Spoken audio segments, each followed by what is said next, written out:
barely keeping her own together. The fluorescent lights buzzed overhead, casting harsh shadows across her tired face as she checked her phone. 3 missed calls from the landlord. Her stomach dropped like a stone. The elevator dinged softly as it reached the ground floor, but the sound felt like a death knell. Imani knew what those calls meant. Her rent was already 2 weeks late, and Mr. Rodriguez had been patient, but patience only stretched so far when you own buildings in downtown Atlanta. She stepped out into the lobby, her worn sneakers squeaking against the polished floor, past the gleaming donor walls filled with names of wealthy benefactors who could write checks that would solve all her problems without even noticing the money missing from their accounts. The automatic doors whooshed open, releasing her into the storm that had been brewing all day. The wind cut through her thin jacket like ice, and within seconds her scrubs were soaked through. She pulled out her phone to call a rideshare, but the screen showed what she already knew. Insufficient funds. The word stared back at her like a cruel joke. Here she was, a registered nurse who spent her days in the cardiac intensive care unit, literally keeping hearts beating, and she couldn't even afford a ride home. The bus stop was 6 blocks away, and with each step the storm seemed to grow more vicious. Rain pelted her face, mixing with the tears she refused to let fall. This wasn't how her life was supposed to turn out. She had worked so hard to get through nursing school, taking double shifts at a diner while studying until her eyes burned. She had dreams of making a difference, of having a family, of stability. Instead, she was walking home alone in a thunderstorm, about to lose the tiny apartment that represented everything she had managed to build. As she turned the corner onto her street, Imani's heart sank even further. The old brick building that housed her studio apartment looked more run down than usual in the harsh streetlight, its fire escape rusted and creaking in the wind. The gentrification happening all around her neighborhood had pushed her rent up while her salary stayed the same. She climbed the 3 flights of stairs, each step heavier than the last, knowing that tomorrow she would have to face Mr. Rodriguez and beg for more time she didn't have. Her keys jingled as she fumbled with the lock, her hands shaking from both cold and exhaustion. The hallway smelled like cooking grease and old carpet, a sharp contrast to the sterile cleanliness of the hospital. She was so focused on getting inside and dry that she almost missed the figure huddled against the wall next to her door. At first glance, he looked like any other person seeking shelter from the storm, but as Imani's eyes adjusted to the dim hallway light, she realized this was no ordinary situation. The man was wearing an expensive suit, now soaked and wrinkled, his dark hair plastered to his forehead. But what made her freeze in place wasn't his obvious wealth or the way he seemed completely out of place in her building. It was the tiny bundle he was clutching against his chest. Baby. A newborn by the size of it, wrapped in what looked like a hospital blanket that was now damp from the storm. The man's eyes were closed, his face pale and drawn, and he was breathing in short, shallow gasps that made Imani's medical training kick in immediately. She knelt beside him, her own discomfort forgotten as she pressed 2 fingers to his neck. His pulse was rapid and weak, his skin clammy despite the warmth of the building. The baby stirred in his arms, letting out a soft whimper that cut through the sound of rain against the windows. Imani looked closer and saw that the infant was maybe a week old, with the delicate features and slightly wrinkled skin of someone who had just entered the world. The blanket was barely adequate for the weather, and the baby's lips had a slight blue tinge that sent alarm bells ringing in Imani's head. "Sir," she said softly, touching the man's shoulder. "Sir, can you hear me?" His eyes fluttered open, revealing the deepest green she had ever seen, but they were filled with a pain that went far beyond physical discomfort. When he tried to speak, his voice came out as barely a whisper, rough and broken. "Please," he managed, looking up at her with desperation that made her chest tight. "Help us." Can you imagine finding yourself in Imani's position, exhausted and struggling, only to discover someone even more desperate at your doorstep? What would you do? Subscribe and let me know in the comments what you think Imani should do next. Imani stared down at the man and baby for a moment that felt like hours. Every instinct told her to call 911, to let the professionals handle this situation, but something about the way he looked at her, like she was his last hope in the world, made her hesitate. She thought about her empty bank account, her overdue rent, her own problems that felt overwhelming just minutes ago. But looking at this tiny baby, blue-tinged and shivering, she knew she couldn't walk away. "Can you stand?" she asked, already moving to unlock her door. "We need to get you both inside and warm." The man nodded weakly and tried to push himself up, but his arms shook with the effort. Imani quickly moved to his other side, careful not to jostle the baby as she helped him to his feet. He was taller than she had realized, probably 6 feet, and despite his current state, she could see the broad shoulders and strong build beneath his expensive clothes. Her apartment was tiny, just a studio with a kitchenette and a bathroom that had seen better days, but it was clean and warm. She guided him to her only chair, a thrift store find she had reupholstered herself, and immediately went to turn up the heat. The man slumped forward, still clutching the baby, and she could see him fighting to stay conscious. "What's your name?" she asked, pulling towels from her bathroom closet. "Nicholas," he said, his voice still rough. "Nicholas Bennett." The name hit her like a punch to the stomach. Nicholas Bennett. She had seen that name in newspapers, on billboards around the city. Bennett Industries was one of the largest construction companies in the Southeast, responsible for half the gleaming skyscrapers that were changing Atlanta's skyline. This was a man who could buy and sell her building without thinking twice about it. "Mr. Bennett," she said carefully, draping a towel around his shoulders. "What are you doing here? How did you find my apartment?" He looked up at her with those green eyes, and she saw something that didn't match his reputation as a ruthless businessman. Vulnerability. Complete, raw vulnerability. "I didn't," he said simply. "I was just walking. I've been walking for hours. When the storm started, I saw your building and just..." He trailed off, looking down at the baby in his arms. "I couldn't keep going." Imani knelt in front of him, her nurse training taking over as she checked the baby's breathing and color. The infant was warming up already, the blue tinge fading from her lips. It was definitely a girl. Imani realized, with the finest wisp of dark hair and long eyelashes that rested against plump cheeks. "She's beautiful," Imani said softly. "How old is she?" 5 days. Nicholas's voice cracked on the words. "Her name is Grace." "Where's her mother?" Imani asked gently, though something in Nicholas's expression already told her the answer. "Gone." The single word carried so much pain that Imani had to look away for a moment. "Complications during delivery. The doctors said, they said she might not make it, but I thought..." He stopped, unable to continue. Imani felt her heart break a little. She had seen this before in the hospital, families torn apart by unexpected tragedy, but experiencing it in her own living room felt different. More personal. She reached out and touched his arm gently. "I'm so sorry," she said, meaning every word. I can't imagine how difficult this must be." Nicholas nodded, tears finally spilling over. "I don't know how to do this," he whispered. "I don't know how to take care of her. I don't know how to do any of this without Rachel." The baby stirred again, making soft sounds that indicated she would be hungry soon. Imani looked around her tiny apartment, calculating what she had that might help. She had some emergency medical supplies from work, and there was a 24-hour pharmacy 2 blocks away, but this man looked like he was about to collapse completely. "When did you last eat?" she asked. Nicholas looked confused by the question, as if the concept of food hadn't occurred to him. I don't remember." "Okay." Imani stood up, her mind shifting into problem-solving mode. "Here's what we're going to do. You're going to sit right there and hold Grace while I make you something to eat. Then we're going to figure out what she needs. Do you have formula? Diapers?" There's a bag," Nicholas said vaguely, gesturing toward the hallway. "I think I dropped it somewhere." Imani went back into the hallway and found an expensive-looking diaper bag that had probably cost more than her monthly food budget. Inside was everything a newborn might need. Formula, bottles, diapers, clothes, all of it looking unused and overwhelming. She brought it back inside and set it on her kitchen counter. "Mr. Bennett," she started. "Nicholas," he corrected softly. "Please." "Nicholas." She sat on the edge of her bed, which was only a few feet away in the small space. "I need you to help me understand what's happening here. You're one of the wealthiest men in Atlanta. You could have any kind of help you want for Grace. Why are you here in my apartment building, in the middle of a storm?" He was quiet for so long that she thought he might not answer. Grace was making more sounds now, and Imani could see that she was working up to a proper cry. Finally, Nicholas looked up at her. "Because I can't face going home," he said simply. "Because everything there reminds me of Rachel. Because I looked at this beautiful baby that we made together, and all I could think was that I was going to fail her the same way I failed her mother."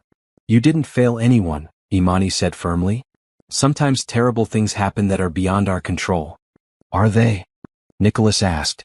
"I worked 18-hour days while Rachel was pregnant. I missed appointments. I was in meetings when she went into labor. I was closing a deal when she..." He couldn't finish the sentence. Imani understood now. This wasn't just grief. This was guilt, deep and consuming, the kind that could destroy a person if left unchecked. She had seen it in families at the hospital, the way trauma could make people blame themselves for things that were never their fault. Grace's whimpering turned into a real cry, thin and urgent. Nicholas looked panicked, holding her awkwardly like he was afraid she might break. "She's hungry," Imani said, getting up to prepare a bottle. "It's okay. We can handle this." As she mixed the formula, following the instructions on the container, she found herself making a decision that would change everything. She could call social services. She could call the police. She could insist that Nicholas get professional help and leave her tiny apartment to go back to his mansion and his life of luxury. Instead, she heated the bottle and tested the temperature on her wrist, then sat back down next to Nicholas. "Here," she said, adjusting his arms to support Grace properly. "Hold her like this. Let her head rest in the crook of your elbow." Nicholas's hands shook as he took the bottle, but Grace latched on immediately, her cries stopping as she drank. The relief on his face was immediate and profound. "I've got the night shift covered," Imani lied, knowing she was supposed to be back at work in 10 hours. "You both can stay here tonight. Tomorrow we'll figure out next steps." Nicholas looked up at her, and for the first time since she had found him in the hallway, something like hope flickered in his green eyes. "Why?" he asked. "Why are you helping us?" Imani thought about her overdue rent, her empty refrigerator, her own struggles that seemed so small now in comparison to his. She thought about all the times she had wished someone would show her the same kindness when her world was falling apart. "Because everyone deserves help when they need it most," she said simply. "And because that little girl needs both of us right now." Imani woke up to the sound of crying and for a moment forgot where she was. The early morning light filtering through her thin curtains illuminated an unfamiliar scene. Nicholas Bennett, still in his expensive but wrinkled suit, pacing her small living space with Grace against his shoulder, looking completely lost. She had given him her bed and taken the couch, though neither of them had slept much. Grace had woken up every 2 hours like clockwork, and each time, Nicholas had looked at Imani with the helpless expression of someone completely out of his depth. Now, at 6 in the morning, it was clear that the baby was not going back to sleep anytime soon. "She won't stop," Nicholas said, his voice rough with exhaustion. "I fed her, I changed her diaper, but she just keeps crying." Imani stretched, her back protesting from the uncomfortable couch, and went to him. Grace's face was red and scrunched up, her tiny fists waving in the air as she expressed her displeasure with the world. "May I?" Imani asked, holding out her arms. Nicholas transferred the baby carefully, and immediately, Grace's crying shifted to soft whimpering. Imani began swaying gently, humming a low tune she remembered her grandmother singing years ago. "Sometimes they just need movement," she explained softly. "And they can sense when we're tense. Babies pick up on everything." Nicholas sank into the chair, running his hands through his dark hair. In the morning light, Imani could see more clearly what grief had done to him. He was probably in his early 30s with the kind of strong jawline and confident bearing that suggested someone used to being in control. But his eyes were hollow, ringed with dark circles that spoke of more than just one sleepless night. "I don't know how people do this," he said quietly. "How do people keep tiny humans alive when they barely know what they're doing?" "The same way everyone learns anything," Imani said, still swaying with Grace, who was finally starting to settle.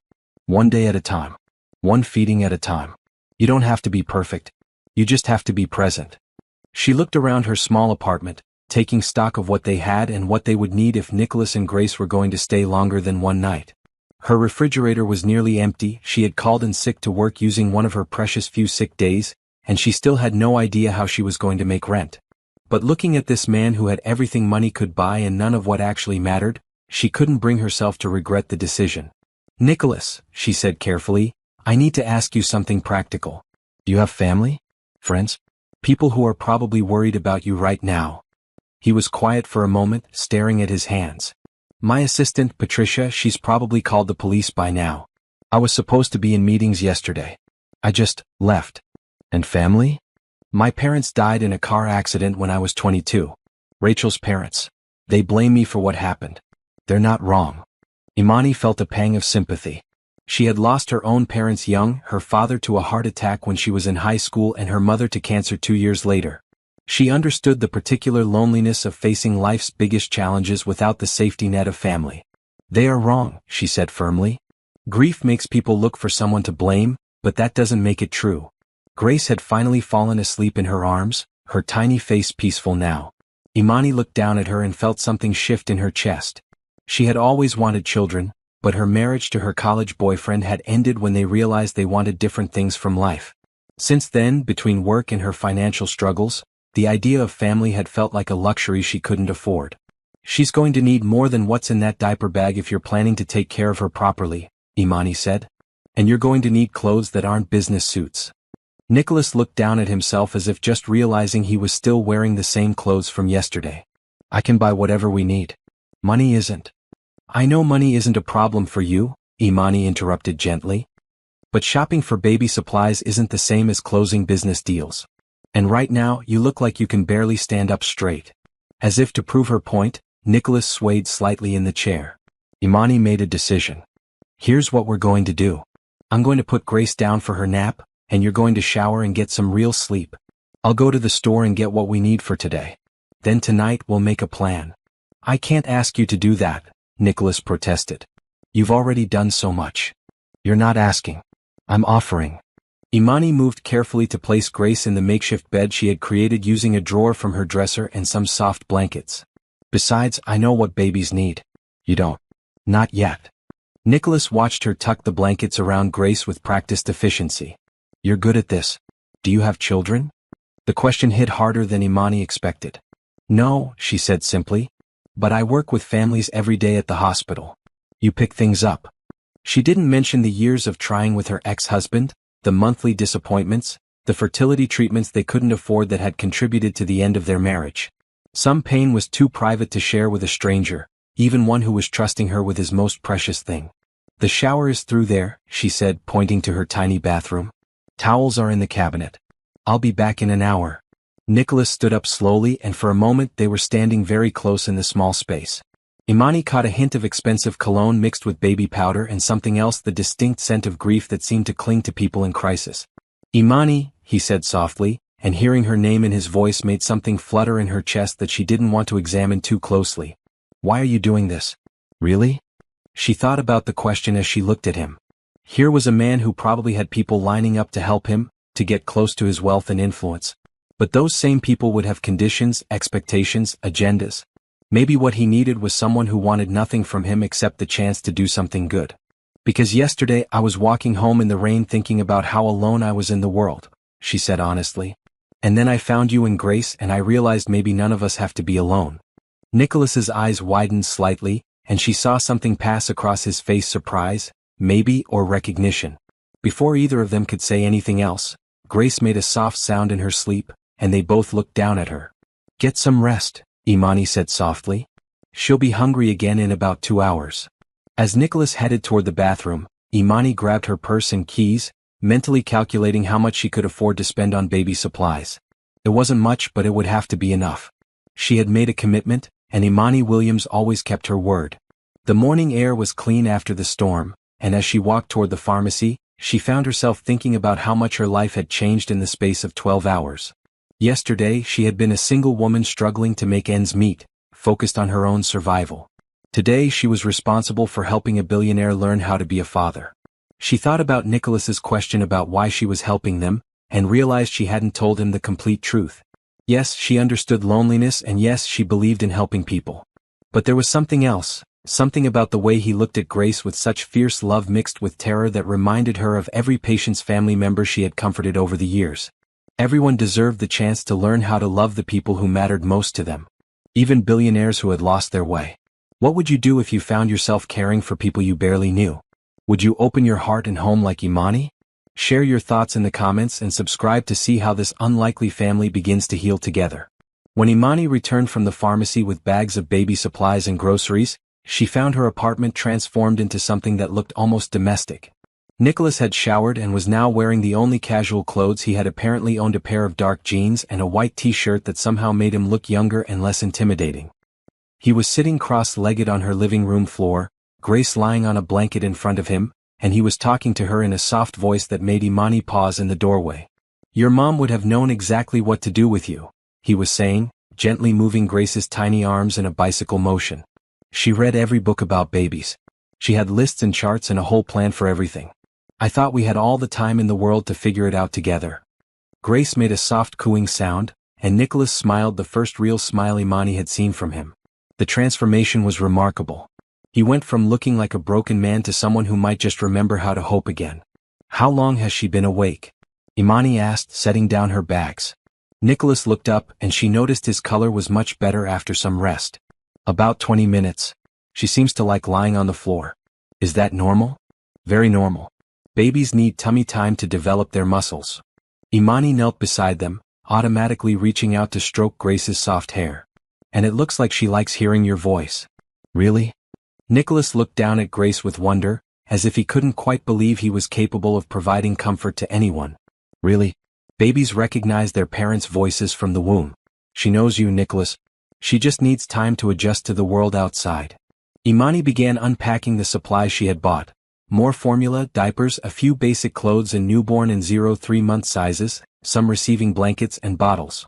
She had also splurged on a small bouncy seat that would give them somewhere safe to put Grace when they both needed their hands free. How much do I owe you for all this? Nicholas asked, reaching for his wallet. We'll figure that out later, Imani said, waving him off.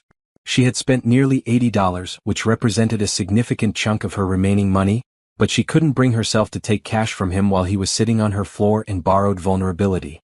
Right now, let's focus on getting Grace fed and happy. As if summoned by the mention of food, Grace began making the small sounds that indicated hunger was approaching. Imani showed Nicholas how to prepare the bottle properly, testing the temperature and checking the flow of the nipple.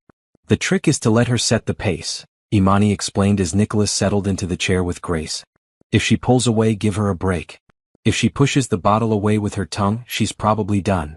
Nicholas followed her instructions carefully, his full attention focused on the tiny person in his arms. Grace drank eagerly, her small hand resting against the bottle, and Imani found herself watching both of them with a strange warmth in her chest. You're getting the hang of this, she said softly. It doesn't feel like it, Nicholas replied, but there was less panic in his voice than there had been the night before. I keep waiting for someone to tell me I'm doing it wrong. The only one who can tell you that is Grace herself, and she seems pretty content right now. When Grace finished eating, Nicholas looked up at Imani expectantly. What now? Now she probably needs to be burped, and then she might want to play for a little while before her next nap. Play? Nicholas looked skeptical. She's 5 days old. Babies are born ready to learn, Imani said, settling beside them on the floor. Talk to her. Make faces. Let her look at different things. She's taking in everything right now. For the next hour, Imani watched Nicholas discover fatherhood in her tiny living room. He talked to Grace about the construction projects his company was working on, describing the new hospital they were building in ridiculous detail until Grace fell asleep to the sound of his voice explaining structural engineering concepts. I think you just put her to sleep with talk about foundation supports, Imani said, trying not to laugh. Is that bad? Nicholas looked concerned. It's perfect. Whatever works. As Grace slept in her makeshift bed, Imani made lunch from the grocery she had bought. Nothing fancy, just sandwiches and soup, but Nicholas ate like he hadn't seen food in days. He probably hadn't, she realized. Grief had a way of making people forget basic human needs. Imani, he said as they ate, I need to ask you something and I want you to be honest with me. She nodded, waiting. How long can I stay here? I know this isn't a permanent solution, but I can't. I'm not ready to go back to my life yet. My house, my work, all of it feels impossible right now. Imani thought about her overdue rent, about the calls from Mr. Rodriguez that she was still avoiding, about the fact that she had already used a sick day she couldn't afford to lose. Then she looked at Grace, sleeping peacefully in her drawer bed, and at Nicholas, who was finally starting to look like he might survive this. My lease says no overnight guests for more than a week, she said carefully, but Mr. Rodriguez is pretty understanding. The real question is what's best for Grace. She needs stability, routine, a safe place to grow. She has that here, Nicholas said immediately. With you. You're better at this than I am. Nicholas. Imani set down her soup spoon and looked at him directly. I'm not Grace's parent. You are. I can help you learn, but she needs you to step up and be her father. Something passed across his face, fear, maybe, or uncertainty. What if I can't? Then you learn. The same way every new parent learns. Imani reached across her small table and touched his hand briefly. But I don't think you're giving yourself enough credit. You haven't left her side since yesterday. You're already stepping up.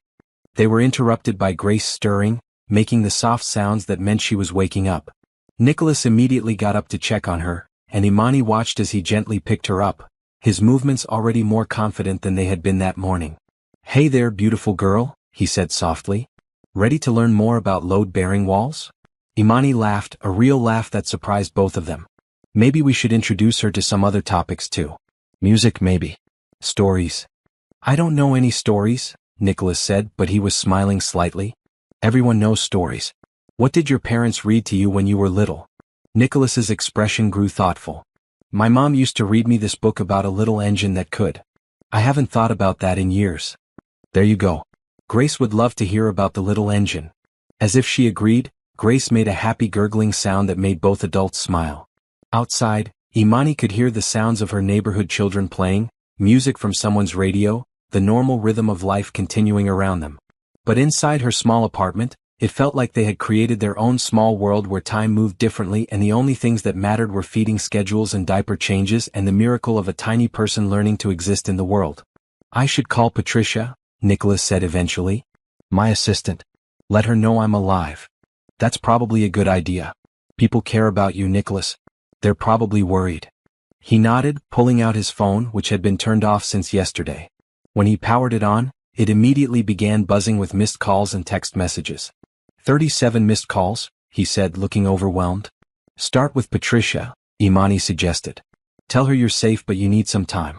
You don't have to explain everything right now." Nicholas stepped into the bathroom for privacy while he made the call, and Imani found herself alone with Grace for the first time since they had arrived. She picked up the baby, marveling at how light she was, how perfect her tiny features were. "Your daddy is learning," she whispered to Grace. "He's going to be good at this, I think.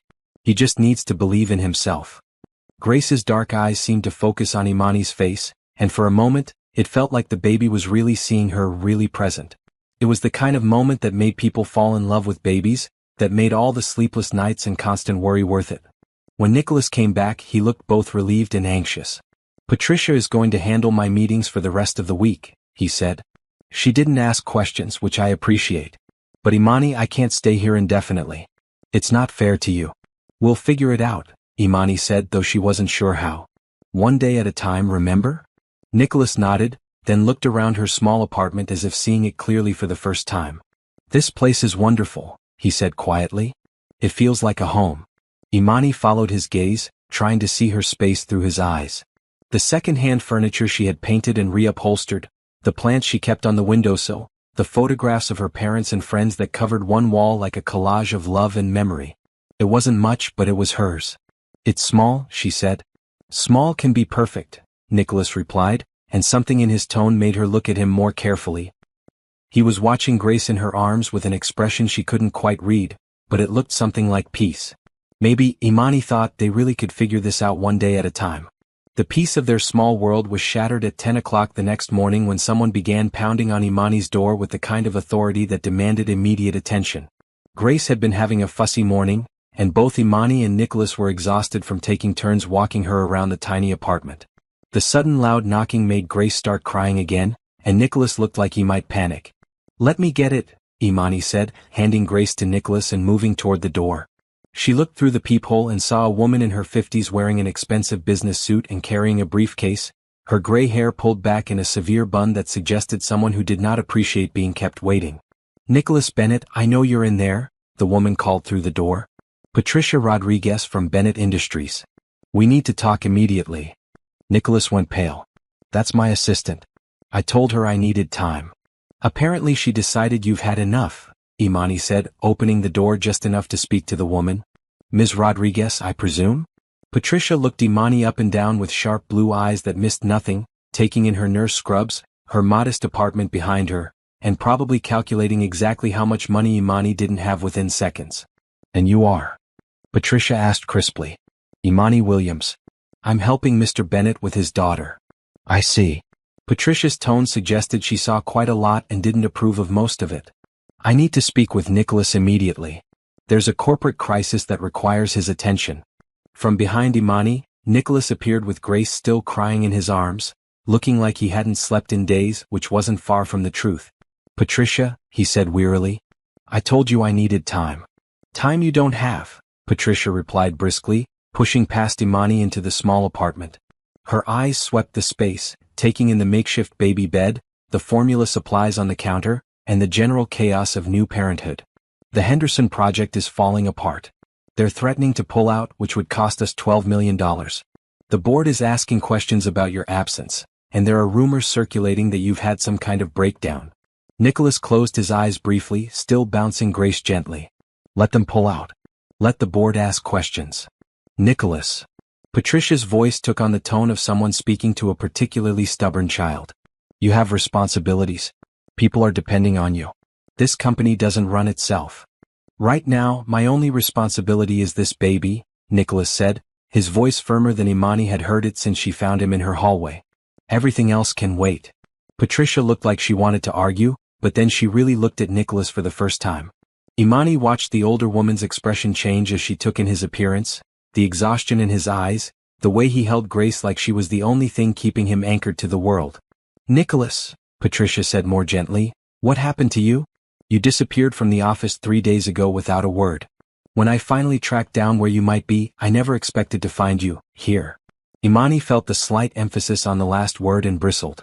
There was nothing wrong with her apartment, nothing wrong with her neighborhood, nothing wrong with her life that warranted that tone. He's exactly where he needs to be, Imani said firmly. He's learning to take care of his daughter. Patricia turned those sharp blue eyes on her again. And you are qualified to teach him how exactly? Are you a nanny?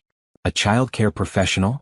I'm a registered nurse, Imani replied, keeping her voice level despite the condescension. I work in cardiac intensive care at Mercy General. I think I can handle basic infant care. I'm sure you're very capable, Patricia said in a tone that suggested the opposite, but Nicholas doesn't need a nurse. He needs to come home, hire proper help, and get back to running his company. What I need, Nicholas said, his voice cutting through the tension, is for everyone to stop talking about me like I'm not in the room. Patricia, I appreciate your concern, but I'm not coming back yet. The Henderson meeting is tomorrow morning, Patricia pressed. If you're not there, they walk. $12 million, Nicholas. And 300 jobs. Imani saw Nicholas flinch at the mention of the jobs. She was beginning to understand that beneath his grief and confusion, he was still a man who took his responsibilities seriously. The weight of other people's livelihoods was something he couldn't easily dismiss. Grace's crying had escalated to the full-throated wails that newborns could produce when they were truly unhappy. Nicholas looked overwhelmed, trying to comfort her while dealing with Patricia's demands. Here, Imani said, reaching for Grace. Let me. She took the baby and immediately began the swaying motion that had worked before, humming softly. Grace's cries began to subside, and within minutes she was calm again, her tiny hand gripping Imani's finger. Patricia watched this exchange with calculating eyes. Nicholas, she said slowly, perhaps we could reach a compromise. Nicholas looked wary. What kind of compromise? The Henderson meeting is crucial, but it's also just one meeting. What if Ms. Williams accompanied you? She could care for Grace while you handled the business. Imani started to protest. She had to work, she had her own responsibilities, but Nicholas was already shaking his head. I'm not dragging Grace into a corporate boardroom. She needs stability, quiet, a safe environment. My office has a private suite adjacent to the main conference room, Patricia said. It's completely soundproof, comfortable, equipped with everything an infant might need. Ms. Williams could stay there with Grace while you conduct the meeting. I don't know, Nicholas said, looking at Imani. What do you think? Imani found herself caught between competing impulses. Part of her wanted to tell Patricia exactly what she thought of her assumptions and her condescending attitude. But another part of her recognized that Nicholas needed to start building a bridge back to his life, even if he wasn't ready to cross it completely. How long would this meeting last? She asked. 2 hours at most, Patricia said quickly, sensing an opportunity. And of course, we would compensate Ms. Williams appropriately for her time. This isn't about money, Imani said firmly, though the truth was she desperately needed money. This is about what's best for Grace and Nicholas. Nicholas looked down at his daughter, now peaceful in Imani's arms, then back at Patricia. If I do this, it's just one meeting. I'm not ready to come back full-time. One meeting, Patricia agreed. But Nicholas, you should know, there are other pressures building. The board is concerned. If you continue to be absent without explanation, they might start questioning your fitness to lead the company. The threat was clear, and Imani saw Nicholas's jaw tighten. This was his life's work, the company he had built from the ground up after inheriting a small construction business from his parents. Losing it would be another devastating blow he wasn't prepared to handle. They wouldn't dare, he said quietly. They would if they thought it was in the best interests of the company and the shareholders, Patricia replied matter-of-factly. I'm not saying I agree with them, but I am saying you need to be strategic about how you handle this situation. Imani felt a surge of anger on Nicholas's behalf. Here was a man who had just lost his wife and was trying to learn how to be a father, and instead of support he was getting ultimatums and threats. Maybe, she said carefully, it would be good for you to show your face. Let people see that you're still capable, still in control. Nicholas looked at her with surprise. You think I should go? I think you should do whatever feels right for you and Grace. But I also think Patricia might be right about this one meeting. Sometimes you have to play the game to protect what matters most. They were all quiet for a moment, the only sound Grace's soft breathing. Finally Nicholas nodded. One meeting, he said to Patricia. But I want to see this private suite first. If it's not appropriate for Grace, the deal is off. Of course, Patricia said, looking relieved. We can go this afternoon so you can inspect the facilities. After Patricia left, promising to send a car for them later, Nicholas slumped into the chair and put his head in his hands. I don't know if I can do this, he said. I don't know if I can sit in a room and pretend to care about construction contracts when all I want to do is hold my daughter and make sure she's safe. You don't have to pretend anything, Imani said, settling beside him with Grace. You just have to show up and be yourself. The part of you that cares about those 300 jobs, that built this company, that takes responsibility seriously, that's still who you are. Is it? Nicholas looked up at her. Because right now I feel like I don't know who I am at all. That's normal, Imani said gently. Grief changes us. Becoming a parent changes us. You're not the same person you were a week ago, and that's okay. But the core of who you are, the things that make you fundamentally Nicholas, those haven't disappeared. Nicholas reached out and touched Grace's tiny hand where it rested against Imani's arm. What if I can't protect her from all of this? The corporate world, the pressure, the expectations. You don't have to protect her from everything, Imani said. You just have to love her and make sure she knows she's the most important thing in your world. Everything else is just details. Nicholas was quiet for a long moment, watching Grace sleep. Will you really come with me tomorrow? To the meeting? If you want me to, yes. I do. He looked up at her with those green eyes that seemed to see more than they should. I don't think I can do this without you, Imani. And that scares me. It scared her too, but for different reasons. She was getting attached to both of them, to the idea of being needed, of being part of something that felt like family.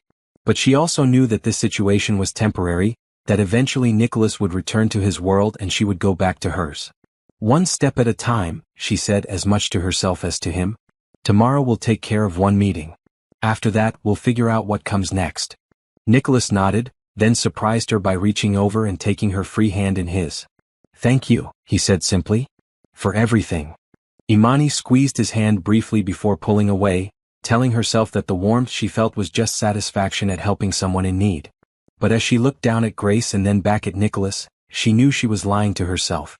She was falling for both of them, and that was a complication none of them could afford. The Bennett Industries headquarters occupied 15 floors of a gleaming downtown Atlanta tower, all glass and steel that caught the late afternoon sun like a beacon of corporate success. As their car pulled up to the executive entrance, Imani felt decidedly out of place in her best dress, a simple navy blue number she usually saved for church while carrying Grace in the infant car seat they had borrowed from the hospital's family lounge. Nicholas, back in his element wearing an expensive charcoal suit, looked like a different person from the broken man she had found in her hallway. But Imani could see the tension in his shoulders, the way his hand kept moving to check on Grace even though she was right there beside him. You don't have to do this, she said quietly as they rode the elevator to the executive floor. Yes, I do, Nicholas replied, but his voice was steady. You were right yesterday. Sometimes you have to play the game to protect what matters most.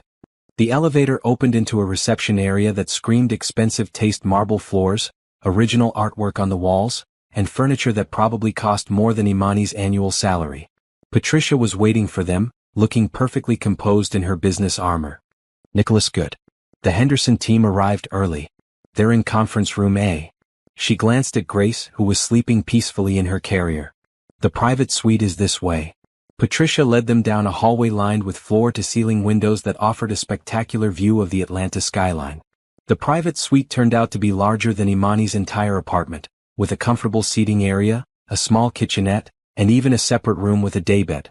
There's a baby monitor system that connects to the conference room, Patricia explained, showing them a small device on the coffee table. You'll be able to hear if Nicholas needs anything, and he'll know immediately if Grace requires his attention. Imani had to admit it was impressive. The room was quiet, comfortable, and well-equipped. Grace would be safe here, and Imani could care for her without worrying about disrupting the important business meeting. How do I look? Nicholas asked, adjusting his tie with hands that shook slightly. Like the CEO of a major corporation, Imani said honestly. Grace would be proud of her daddy. Something in his expression softened at her words. I'll try to make this quick. Take as long as you need. We'll be right here. After Nicholas left with Patricia, Imani settled into the comfortable chair and looked around the suite. This was Nicholas's world, expensive, powerful, intimidating. She thought about her own life, her tiny apartment, her struggles to make ends meet, and wondered what she was doing here. Grace stirred in her carrier, making soft sounds that indicated she would be hungry soon. Imani prepared a bottle using the supplies they had brought, marveling at the contrast between mixing formula in this executive suite versus her cramped kitchen at home. Through the baby monitor, she could hear voices as the meeting began. Nicholas's voice was clear and confident as he greeted the Henderson team, apologizing for his recent absence due to a family emergency without going into details. Imani found herself listening intently, curious about this side of him she hadn't seen. The Henderson project represents more than just another construction contract, Nicholas was saying.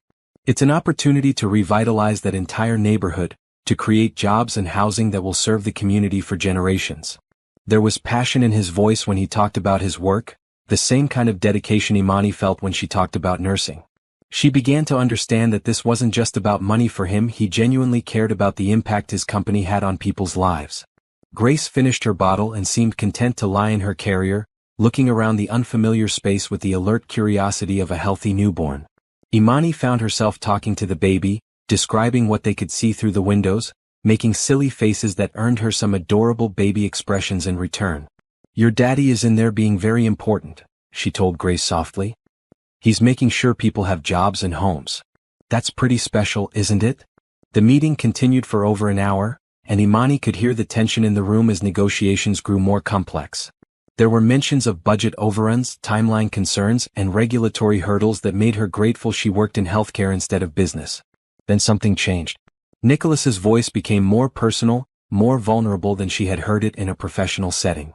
I want to be honest with you, he was saying. The past week has been the most difficult of my life. I lost my wife recently, and I'm learning how to be a father to a newborn daughter. It's changed my perspective on a lot of things, including what this company means to me and what kind of legacy I want to build. There was silence on the monitor, and Imani held her breath, wondering if this personal revelation would help or hurt his position. The Henderson project isn't just about profit margins, Nicholas continued. It's about creating something that will still matter when my daughter is grown up, something she can be proud of. I want to build communities, not just buildings. And I believe that vision aligns with what Henderson Construction has always stood for. One of the Henderson representatives spoke up, his voice warmer than it had been earlier. Nicholas, we had no idea about your personal situation. Our condolences on your loss. Thank you. And I want you to know that my commitment to this project hasn't wavered. If anything, it's stronger now.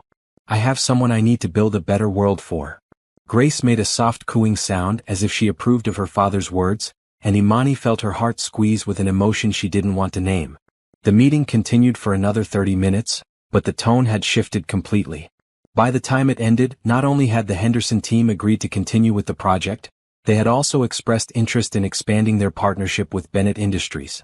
When Nicholas returned to the suite, his face was flushed with success and something that looked like relief. How did it go? Imani asked, though she had heard most of it through the monitor. Better than I hoped. They're staying with the project and... He paused, looking down at Grace with wonder. I think I remembered who I am in there. Not just as a businessman but as someone who wants to make a difference. You were amazing, Imani said, meaning every word. The way you talked about building communities, about doing this for Grace. That was real leadership. Nicholas sat down beside her, reaching out to stroke Grace's cheek gently. I couldn't have done it without knowing you were both here. Having you close by, knowing Grace was safe and happy, it made everything else possible. There was something in his tone that made Imani look at him more carefully. His eyes were softer than she had seen them, focused entirely on her face in a way that made her heart race. Nicholas, she started, but he interrupted her gently. I know this situation is complicated, he said quietly. I know you have your own life, your own responsibilities. But I need you to know that these past few days, they've meant everything to me.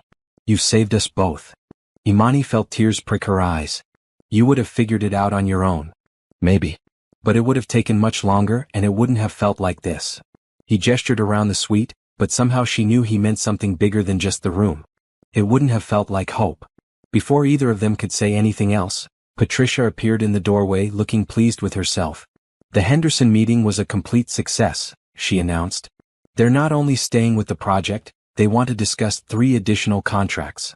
Nicholas, the board will be thrilled. Good, Nicholas said, but his attention was still on Grace and Imani. Patricia, I need to ask you something. How flexible is the company about remote work arrangements? Patricia looked confused. For executives?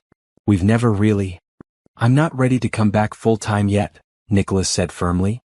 I need more time with Grace, but I also can't completely abandon my responsibilities.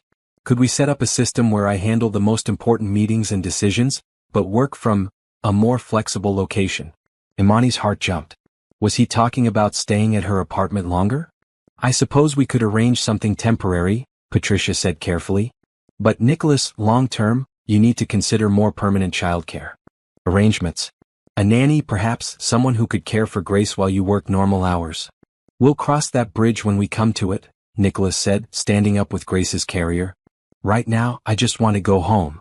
As they left the gleaming corporate tower, Imani realized that when Nicholas said home, he was talking about her small apartment.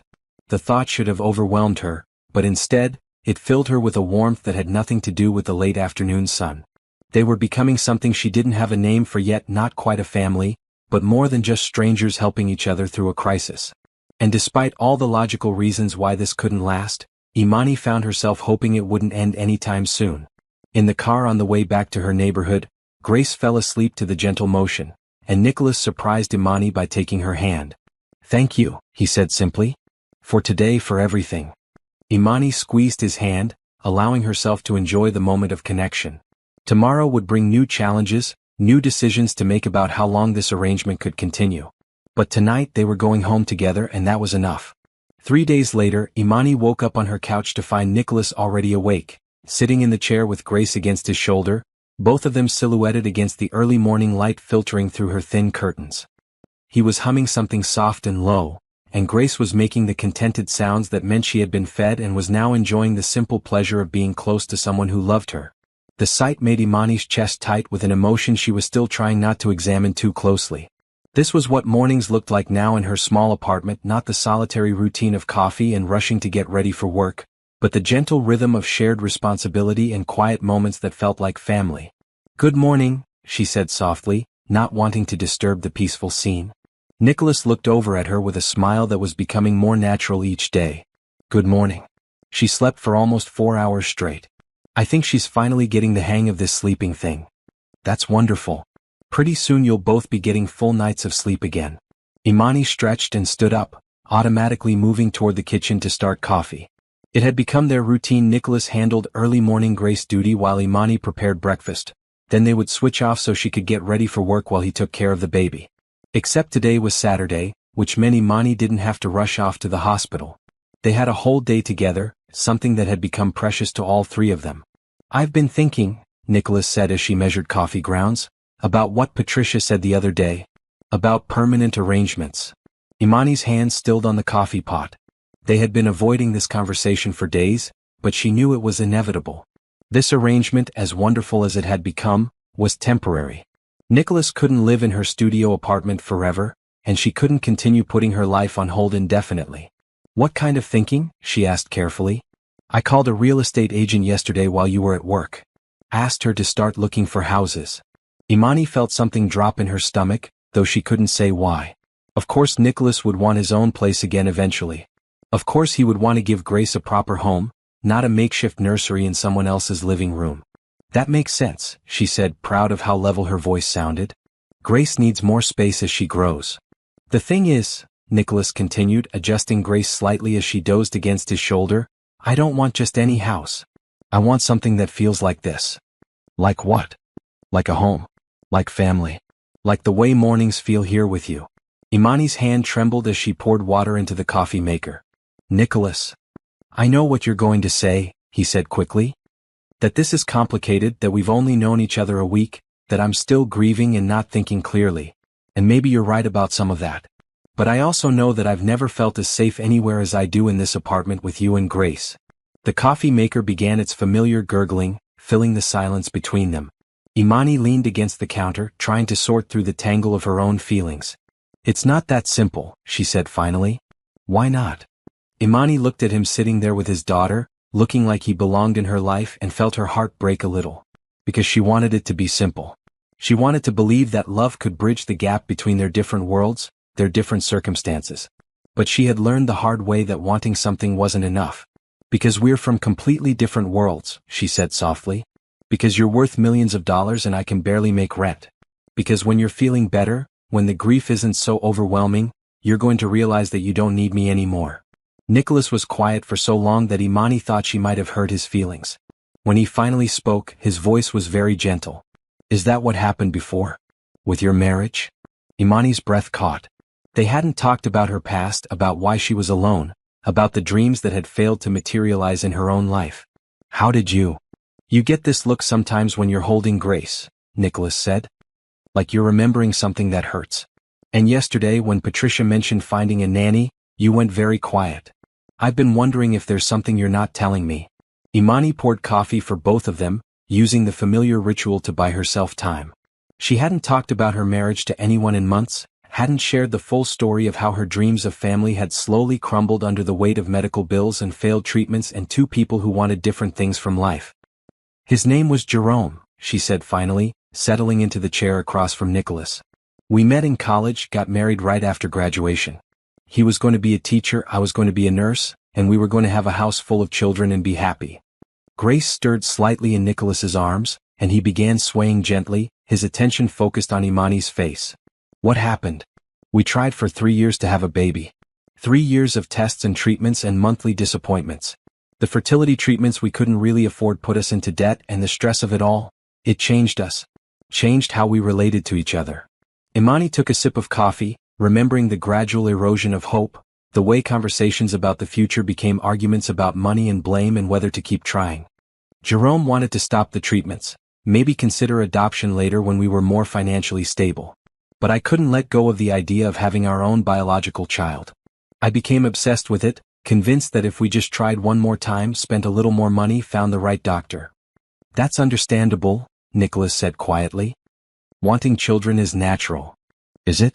Or was I just being selfish, forcing my dreams onto someone who had already given up? Imani shook her head. Either way it broke us. Jerome said I loved the idea of a baby more than I loved him, and maybe he was right. By the end, all we could talk about was what we didn't have instead of what we did. I'm sorry, Nicholas said, and she could hear the genuine sympathy in his voice. That must have been incredibly painful. The divorce was finalized 2 years ago. Jerome remarried last year, and his new wife is pregnant with their first child. Imani laughed, but there was no humor in it. Turns out the problem wasn't him after all. Imani. Nicholas leaned forward, Grace still sleeping peacefully in his arms. You know that's not how fertility works, right? It's not about blame or fault. Sometimes these things just happen. Logically, yes. Emotionally, she shrugged. It's hard not to feel broken when your body won't do the one thing you want most in the world. They sat in silence for a moment, Grace's soft breathing the only sound in the small apartment. Finally, Nicholas spoke again. Is that why you've been so good with Grace? Because you've always wanted children? Maybe, Imani admitted. Or maybe it's because taking care of her feels like the closest I'm ever going to get to being a mother. What if it didn't have to be? Imani looked up at him sharply. Nicholas, what are you saying? I'm saying that Grace already thinks of you as family. I'm saying that I can't imagine raising her without you. I'm saying that maybe we've both been given a second chance at the things we thought we lost. Imani's heart was racing, but she forced herself to think logically. You're still grieving Rachel. You're overwhelmed and scared and looking for stability wherever you can find it. What happens when that changes? What happens when you meet someone else, someone from your world who can give you everything I can't? Like what? Like a woman who can have your children. Like someone who fits into your life without needing charity or rescue or whatever this is. Nicholas was quiet for a long moment, and Imani wondered if she had pushed too hard, said too much truth too quickly. "Imani," he said finally, "look at me." She met his eyes reluctantly. "I'm not trying to rescue you and I'm not offering you charity. I'm telling you that in the space of 1 week, you've become one of the most important people in my life. You've shown me what it means to put family first, what it looks like to love someone unconditionally." Grace lights up when she sees you. "I light up when I see you." "But what if? What if 100 different things?" Nicholas interrupted gently. "What if I get hit by a bus tomorrow? What if you decide you don't want this? What if Grace grows up and hates us both? We can't live our lives based on what might go wrong." Grace chose that moment to wake up, making soft sounds and opening her dark eyes to look around the apartment that had become her first home. When she saw Imani, she made a happy gurgling sound that went straight to Imani's heart. "See," Nicholas said softly. "She knows who her family is." Imani reached out to take Grace, and the baby settled against her immediately, comfortable and trusting. Looking down at this perfect little person, then up at Nicholas, Imani felt something shift inside her chest. Maybe he was right. Maybe they couldn't base their decisions on fear of what might happen. Maybe sometimes you had to take a leap of faith and trust that love would be enough to catch you. "So what are you proposing exactly?" she asked. Nicholas smiled, the first completely unguarded smile she had seen from him since the day she found him in her hallway. "I'm proposing that we stop thinking of this as temporary," he said. "I'm proposing that we find a house together, raise Grace together, build something real together. I'm proposing that we stop being afraid of what this could become and start being excited about it instead." Imani looked down at Grace, then around her small apartment that had somehow become home to all three of them, then back at Nicholas. He was offering her everything she had ever wanted: family, love, security, a future. It terrified her and thrilled her in equal measure. "One condition," she said finally. "Anything. I keep my job. I keep my independence. I don't want to be someone who exists only in relation to you and Grace. I need to be myself too." "Of course," Nicholas said immediately. "I wouldn't want you to be anyone else." Grace made another happy sound as if she approved of their negotiation, and despite all her fears and uncertainties, Imani found herself smiling. "Okay," she said softly. "Let's see what happens." Nicholas's smile could have powered the entire building. Yeah. Let's be a family." The house Nicholas's real estate agent showed them the following Tuesday was everything Imani had never dared to dream of. Set on 2 acres in an established neighborhood of Buckhead, it featured 5 bedrooms, 4 bathrooms, a gourmet kitchen that could have been featured in a magazine, and enough space for Grace to grow up surrounded by beauty and comfort. It also cost more than Imani would make in 10 years. The previous owners completely renovated in 2018, the agent, a perfectly polished woman named Rebecca, explained as they toured the spacious master suite. All new fixtures, hardwood floors throughout, and the nursery adjacent to the master bedroom was designed with families in mind.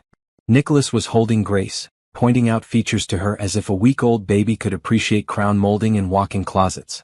But Imani could see the excitement in his eyes as he envisioned their life here: Grace taking her first steps across these gleaming floors, family dinners in the formal dining room, quiet evenings in the library that had built-in bookshelves from floor to ceiling. "What do you think?" he asked Imani as they stood in the nursery, afternoon sunlight streaming through windows that overlooked a garden that looked like something from a fairy tale. "It's beautiful," Imani said honestly. And it was also completely overwhelming. "I can see Grace here," Nicholas said softly, walking to the windows with the baby. "I can see us here." Rebecca, sensing a potential sale, launched into details about the neighborhood schools, the proximity to parks and cultural attractions, the property values that had been steadily increasing for the past decade. With every word, Imani felt herself shrinking a little more. This wasn't just a house. This was a statement about the kind of life Nicholas wanted to build, the kind of family he envisioned. And while it included her in theory, she couldn't shake the feeling that she would always be a guest in a world that belonged to him and Grace. After Rebecca left them to discuss the property privately, Nicholas and Imani sat in the living room while Grace napped in her carrier. The silence felt heavier than usual. "You don't like it," Nicholas said finally. "I like it," Imani said carefully. "It's gorgeous. Grace would have everything she could ever need here. But..." Imani looked around the perfect room with its perfect furniture and perfect view. "But I keep thinking about how I would fit into all this.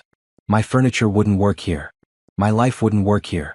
I'd feel like I was playing house instead of actually living." Nicholas reached over and took her hand. "We would make it our home. Together. Would we?" Or would it be your home that you graciously share with me? Nicholas was quiet for a moment, and Imani could see him processing her words. Is that how you think I see you? As someone I'm being gracious to? I don't know how you see me, Imani said honestly. Sometimes I think you see me as Grace's caregiver, sometimes as someone who saved you when you needed it most, sometimes as something else. But I'm never sure which is real. All of it is real, Nicholas said immediately. You're Grace's caregiver and my savior and the woman I'm falling in love with, all at the same time. Imani's breath caught at his words. They had been dancing around their feelings for days, but hearing him say it out loud made everything more real and more complicated. Nicholas. I know it's fast, he continued. I know the circumstances are unusual. But I also know that I've never felt about anyone the way I feel about you. You make me want to be a better father, a better man. You make everything feel possible. Grace stirred in her carrier, making soft sounds that indicated she was waking up. Imani leaned forward to check on her, using the moment to compose herself. What if we approached this differently? Nicholas said suddenly. What do you mean? What if, instead of us moving into my house or your apartment, we created something new together? What if you let me make you an offer that takes care of both of our needs? Imani looked at him warily. What kind of offer? Nicholas took a deep breath, and when he spoke, his voice had the careful tone of someone making a business proposal. I want you to be Grace's nanny. Officially. I want to pay you a salary that would allow you to quit your job at the hospital if you wanted to, or reduce your hours significantly. I want to provide health insurance, housing, everything you need to focus on what matters most. Imani stared at him. You want to hire me? I want to take care of you the way you've taken care of us, Nicholas said earnestly. I want to make sure you never have to worry about rent or bills or any of the things that have been making your life difficult. I want to give you the security to make choices based on what you want, not what you can afford. And in exchange? In exchange, you help me raise Grace. You be the mother she needs, the partner I need. You let me love you both without worrying about whether you're going to disappear when things get difficult. Imani felt her heart racing. Part of her was tempted the security he was offering would solve every financial worry she had. But another part of her was insulted by the clinical way he was presenting it. So I would be your employee, she said slowly. No, Nicholas said quickly. You would be family. The salary would just be a way to make sure you're taken care of. Nicholas, do you understand how that sounds? You're basically offering to pay me to be your girlfriend. Nicholas looked stricken. That's not. I didn't mean it that way. Grace was fully awake now, looking around with the alert curiosity that meant she was happy and comfortable. Imani picked her up, needing something to do with her hands while she processed Nicholas's proposal. I think, she said carefully, that we need to separate two different conversations. There's the conversation about us, about whether we have a future together as whatever we are. And there's the conversation about Grace and what's best for her. They're not separate, Nicholas protested. You're part of both conversations. Are they? Or are you trying to solve your childcare problem and your loneliness at the same time by paying me to stick around? The words came out harsher than Imani had intended, but she was feeling cornered by the weight of his offer and everything it implied. Nicholas looked like she had slapped him. Is that really what you think of me? He asked quietly. Imani looked down at Grace, who was watching her with those serious dark eyes that seemed to see everything. I think you're a good man who's been through something terrible and is trying to build a life for his daughter. I think you're grateful to me for helping when you needed it most. But I don't know if what you're feeling is love or just relief that someone stepped up when you couldn't. And what are you feeling? Nicholas asked. It was a fair question and one Imani had been avoiding answering even to herself. She looked at him sitting there in this perfect house, offering her a perfect life, and tried to sort through the tangle of emotions in her chest. I'm feeling scared, she said honestly. Scared that I'm falling in love with both of you. Scared that this is all going to disappear when you don't need rescuing anymore. Scared that I'm going to lose myself in trying to be what you need me to be. Nicholas stood up and moved closer to her, his voice gentle. What would it take for you to trust that this is real? That what I feel for you has nothing to do with gratitude or convenience. Imani thought about it, still holding Grace, who had grown quiet as if she was listening to every word. Time, she said finally. And space to figure out who we are when we're not in crisis mode. And the chance to build something together instead of you just providing everything for me. Okay, Nicholas said immediately. What would that look like? I don't know yet. But maybe we start smaller. Maybe we find a place that we can afford together with my salary and whatever arrangement we work out. Maybe I keep working part-time at the hospital because I love my job and I'm good at it. Maybe we figure out how to be partners instead of whatever this offer would make us. Nicholas was quiet for a long moment, and Imani could see him struggling with the idea of not being able to simply solve their problems with money. You're right, he said finally. I'm trying to control the situation by throwing money at it, aren't I? A little bit, yes. It's what I do, Nicholas admitted. When there's a problem, I figure out the most efficient solution and implement it. But relationships don't work that way. No, they don't. Grace made a soft sound and reached up toward Imani's face with her tiny hand. Imani caught the little fingers and kissed them gently. She's going to need both of us, Imani said softly. Not because you're paying me to be here, but because we both love her and want what's best for her. And what about us? Nicholas asked. What do we need? Imani looked up at him, this complicated man who had turned her life upside down in the space of a week, and felt her resolve waver. He was offering her security, love, family, everything she had ever wanted. Why was she making it so difficult? Because she had learned the hard way that relationships built on need rather than choice rarely lasted. Because she had to know that he wanted her for who she was, not just for what she could do for him and Grace. We need to take this slower, she said. We need to date each other properly, figure out if we actually like each other when we're not in survival mode. We need to make sure that what we're feeling is love and not just gratitude and proximity. Nicholas smiled slightly.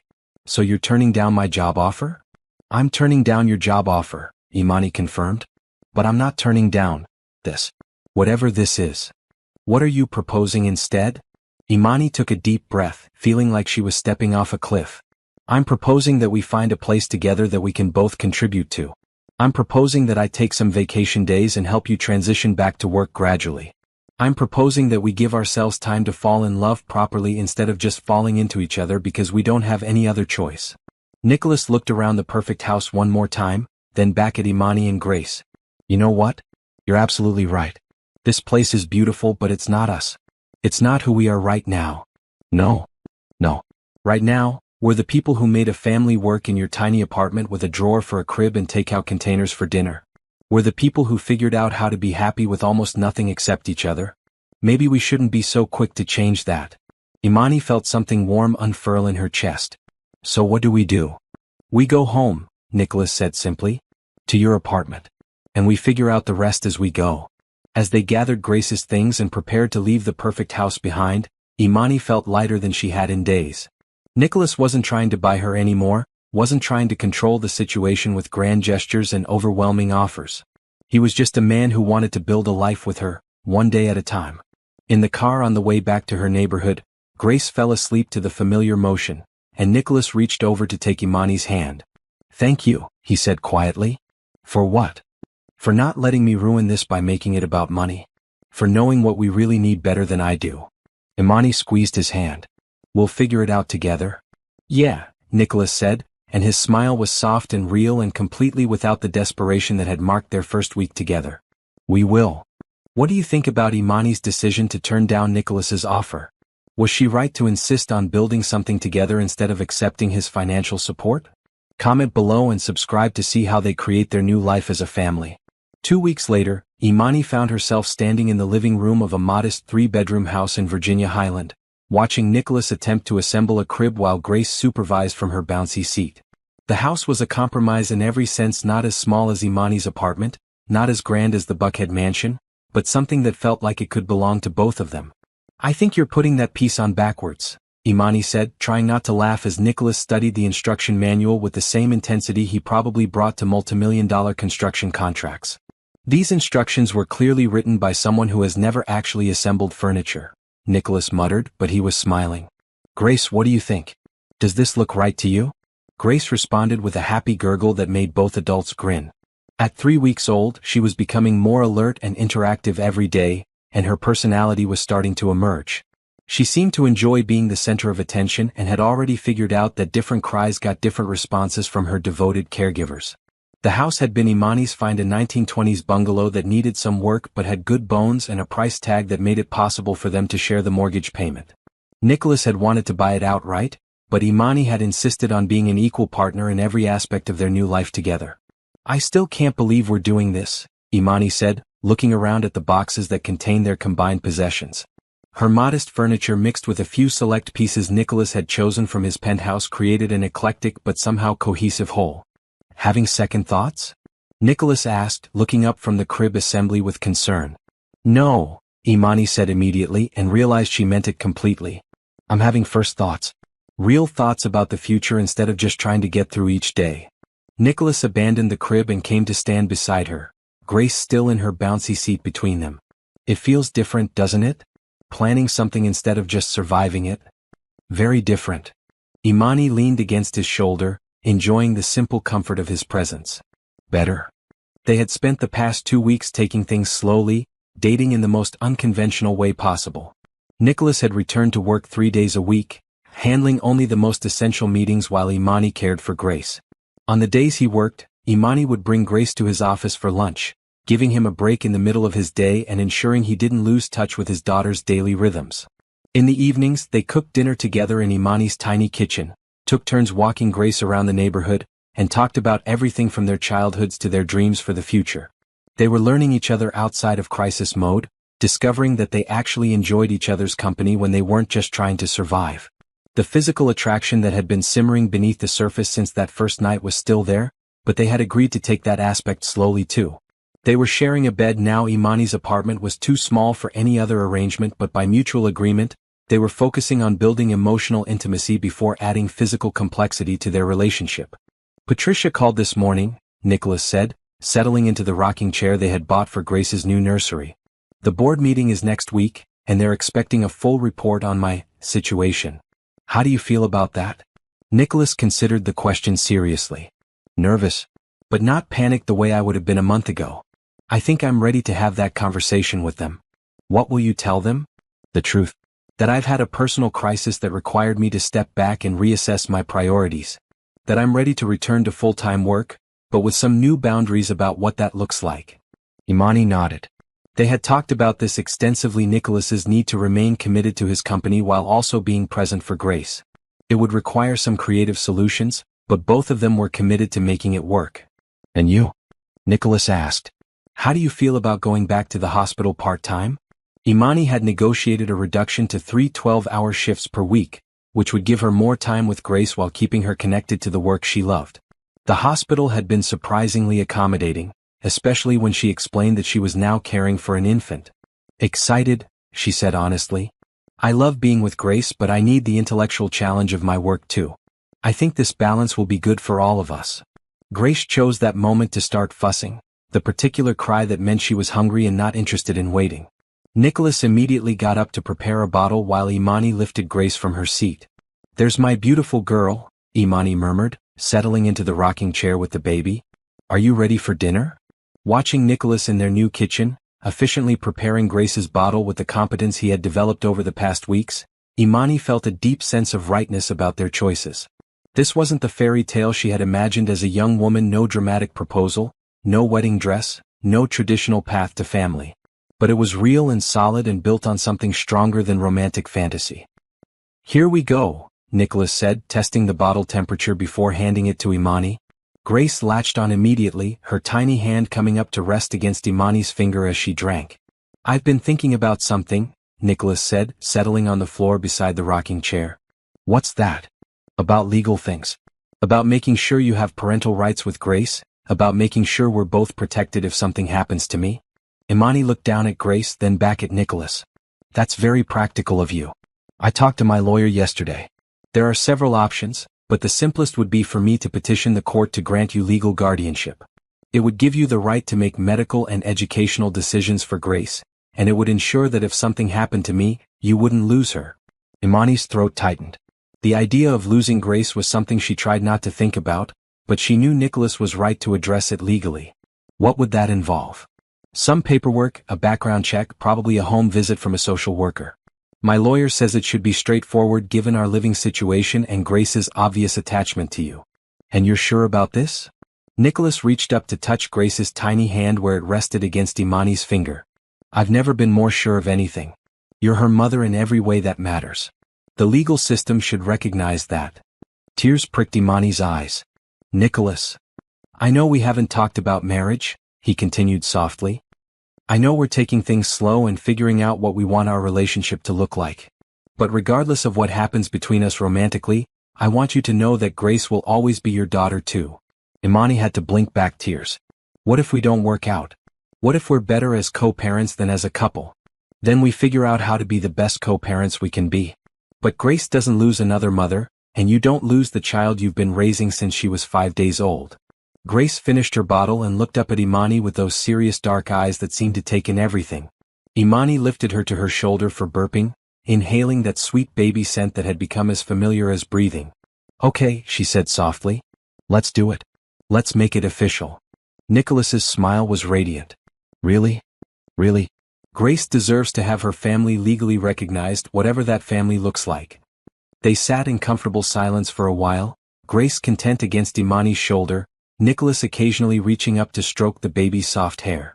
Outside their new house, they could hear the sounds of their neighborhood children playing, dogs barking, the normal rhythm of life in a community where they were building their future.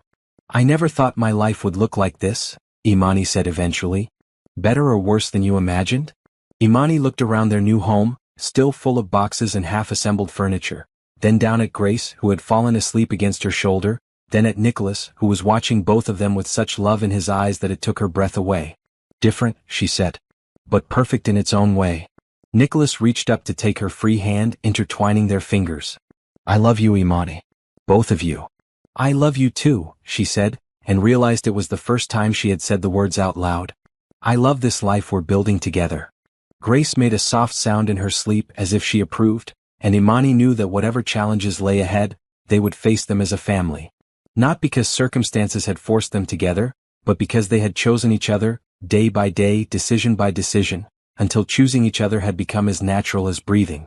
As the sun set over their new neighborhood, casting golden light through the windows of their new home, Imani felt something she hadn't experienced in years. Complete contentment with exactly where she was and who she was with. They were home.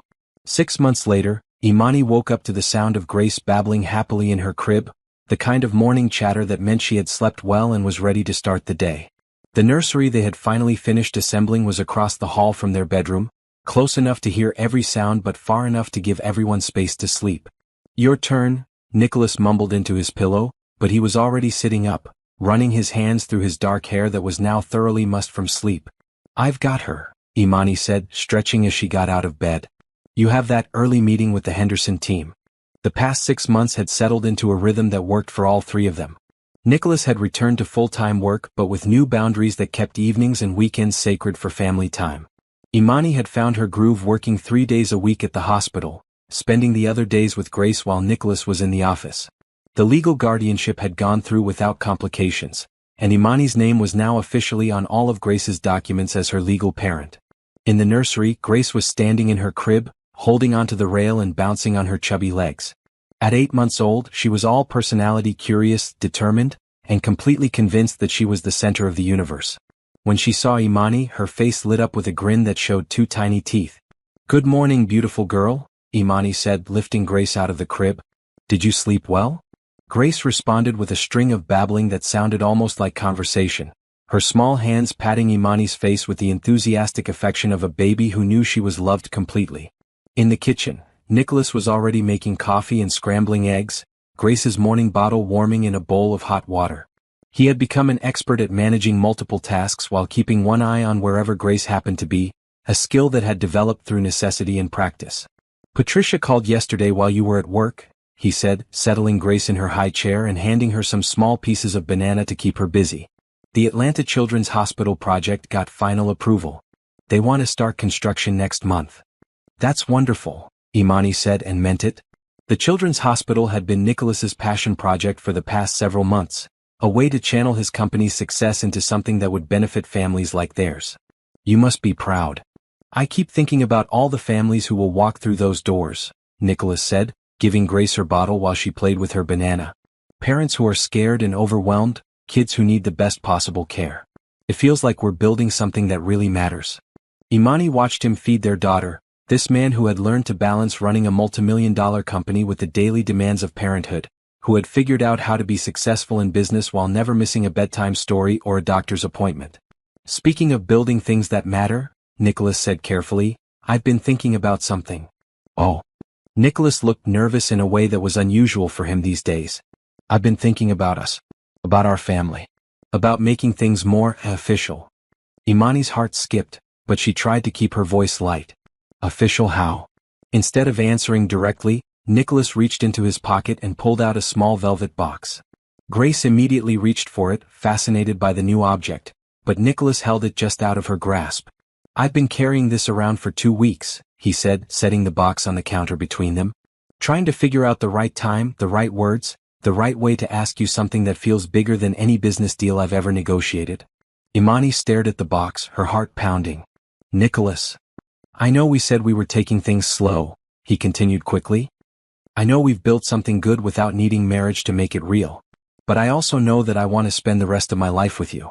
I want to wake up next to you every morning, raise Grace together, maybe give her a little brother or sister someday if you want that too. Grace, sensing the importance of the moment even if she didn't understand it, had grown quiet, watching both adults with serious eyes. I want to be your husband, Nicholas said simply. Not because we need a piece of paper to prove we're a family, but because I want the whole world to know that you're mine and I'm yours and Grace is ours. Imani felt tears welling up in her eyes. Are you asking me to marry you? I'm asking if you'll let me love you forever, Nicholas said, opening the small box to reveal a simple, elegant ring that somehow managed to be both stunning and understated. Marriage, commitment ceremony, Vegas chapel, courthouse, I don't care how we do it. I just want to do it. Imani looked at the ring, then at Grace, who was now clapping her hands as if she approved of this development, then at Nicholas, who was watching her with hope and love and just a touch of the vulnerability she had first seen that night in her hallway. What about having more children? She asked softly. You know there's no guarantee that I can get pregnant. Then we'll figure out other options if that's what we want, Nicholas said immediately. Adoption, fertility treatments, being perfectly content with just Grace, whatever feels right for us. The only non-negotiable is that we do it together. And if your company needs you to travel? If there are late nights and early meetings and all the demands of running a business, then I'll handle them the same way I have been, with the understanding that my family comes first, always. Imani, you've taught me that success isn't just about profit margins and stock prices. It's about building a life that has meaning, raising children who know they're loved, being the kind of man who shows up for the people who matter most. Grace reached for the ring box again, and this time Nicholas let her have it, laughing as she immediately tried to put it in her mouth. I think that's a yes from Grace, he said. Imani wiped away tears that she hadn't realized were falling. What about from me? That depends, Nicholas said softly. What does your heart tell you? Imani looked around their kitchen, where Grace's artwork was stuck to the refrigerator with alphabet magnets, where Nicholas's business papers shared counter space with baby food jars and toy blocks. This wasn't the life she had planned when she was young and thought she knew what happiness looked like. It was better. My heart tells me that I've been married to you in every way that matters for months now, she said. My heart tells me that Grace is the luckiest little girl in the world to have a daddy who loves her enough to build a children's hospital. My heart tells me that what we have is real and strong and worth celebrating. Nicholas's smile was radiant. Is that a yes? That's a yes, Imani said, laughing as she reached for the ring box, which Grace reluctantly surrendered. That's a yes to all of it. Nicholas slipped the ring onto her finger, and it fit perfectly, like everything else about their unconventional love story. Grace clapped her hands and made happy sounds, as if she understood that something wonderful had just happened. When? Nicholas asked, kissing Imani softly. Soon, Imani said. But small. Just us and Grace and maybe a few friends. I don't need a big wedding. I just need you. You have me, Nicholas said. Both of you have me forever. As they stood in their kitchen, Grace babbling happily between them, Imani thought about the night 6 months ago when she had found a broken man and his newborn daughter on her doorstep. She had no way of knowing then that helping them would lead to this, a family built on love and trust and the daily choice to show up for each other. Grace threw a piece of banana, which landed in Nicholas's hair, and all three of them dissolved into laughter. It was a perfectly ordinary moment in what had become their perfectly extraordinary life. I love you, Imani said, the words coming as easily as breathing now. I love you too, Nicholas replied. Both of you. Forever. Outside, Atlanta was waking up to another day, but inside their modest house in Virginia Highland, the Bennett family was complete. Not because a billionaire had collapsed at a nurse's door, but because 3 people had chosen each other again and again, until choosing each other had become the foundation of everything they built together. Grace reached up with banana-covered hands wanting to be lifted, and both her parents reached for her at the same time. She was caught between them, safe and loved and completely unaware that she was the miracle that had brought them all together. As Imani looked at her ring catching the morning light, she knew that sometimes the best fairy tales were the ones that started with broken people finding their way to each other. Sometimes happily ever after wasn't about being rescued by a prince, but about two people deciding to rescue each other, one day at a time, until they built something beautiful together. They had found their forever family and it was perfect,